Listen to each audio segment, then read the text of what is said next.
नमस्कार मित्रांनो, आपल्या सर्वांचे स्वागत आहे मराठी बिग बॉस कट्टा या आपल्या यूट्यूब चॅनलवर। आज आपण या व्हिडिओमध्ये बघणार आहोत भाऊच्या धक्क्यावर रितेश देशमुख यांनी निक्कीला कोणत्या 2 शिक्षा सुनावल्या ते। चला तर मग व्हिडिओला सुरुवात करूया। जसे की तुम्ही आजच्या भाऊच्या धक्क्याचा प्रोमो बघितला असेल, त्यामध्ये रितेश सर निक्कीवर खूप जास्त चिडलेले पाहायला मिळत आहेत। यामध्ये आपल्याला निक्कीला एका स्टूलवरती बसवलेले दिसते आणि रितेश सर निक्कीला रागात म्हणतात की कोणाचा बाप जरी आला ना तरी मी ऐकून घेणार नाही। ही अशा प्रकारची दादागिरी जर तुम्हाला इथे करायची असेल ना तर ती मी खपवून घेणार नाही।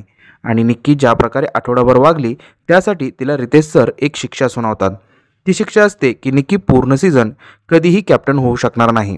आणि पुढे रितेश सर तिला म्हणतात तुम्हाला अजून एक शिक्षा देणार आहे आणि इथेच प्रोमो संपतो। आज आपल्याला भाऊच्या धक्क्यावर निक्कीला दुसरी शिक्षा कोणती दिली ते पाहायला मिळणार आहे। परंतु सोशल मीडियावरील अपडेटनुसार रितेश देशमुख सर निक्कीला दुसरी शिक्षा म्हणून जोपर्यंत ती बिग बॉसच्या घरामध्ये आहे तोपर्यंत तिला घरातील सर्व भांडी घासायची शिक्षा सुनावतात। तुम्हाला काय वाटतं, दिलेल्या दोन्ही शिक्षा बरोबर आहेत का की अजून मोठ्या शिक्षा द्यायला हव्या होत्या?